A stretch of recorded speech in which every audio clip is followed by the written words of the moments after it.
Le ministre de l'Agriculture, lui, était en tournée de 48 dans la région du Centre-Ouest. Une tournée dont l'objectif était de constater l'évolution de la campagne agricole dans cette partie du Burkina Faso. Le ministre Jacob Ouédraogo a pu aussi s'imprégner des réalités que vivent les producteurs dans la Sicile et les Îlots. Dans l'ensemble, la campagne agricole présente une bonne physionomie dans le Centre-Ouest. On voit cela avec Jean Zongo et Bouma Ernest Nebi.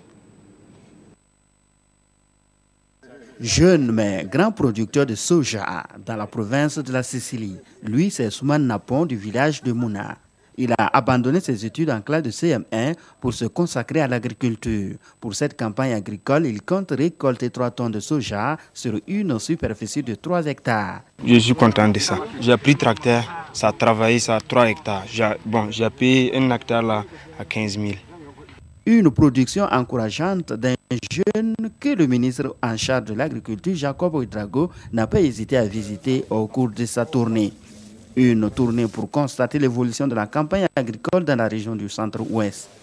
Comme lui, plusieurs autres producteurs ont reçu la visite du ministre et sa délégation. Ici, le ministre a pu constater la bonne évolution du riz du bas-fond risicole du groupement Yiganga du village de Zoro dans la commune de Léo. Un bas-fond d'une superficie aménagée de 27 hectares. En tout cas, vraiment, on remercie Dieu pour la production. C'est d'abord la semence qu'on a reçue, c'est très bien. C'est une semence en qualité. Au moment que la pluie est tombée, vraiment, si tu regardes le riz, là, on est très très content. Ce champ appartient à Souleymane Nian du village de Sanga à 20 km de Léo. D'une superficie de 32 hectares, il y cultive entre autres de l'arachide, du maïs déjà au stade grain laiteux, du coton au stade de capsulaison et des yams au stade de ramification et de formation de tubercules. L'agriculteur compte faire au total un bénéfice de 10 millions de francs CFA à la fin des récoltes. C'est le courage et la vie de faire l'agriculture.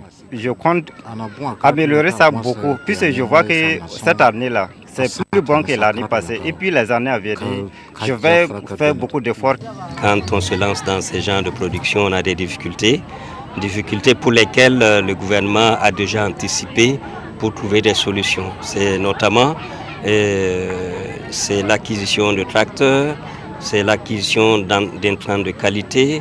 Le gouvernement travaille pour qu'il y ait des semences améliorées de qualité, pour qu'il y ait de l'engrais de qualité et même que nous avions un projet de la construction d'une usine de production de l'engrais à partir du phosphate de la Kodjari à l'est du pays.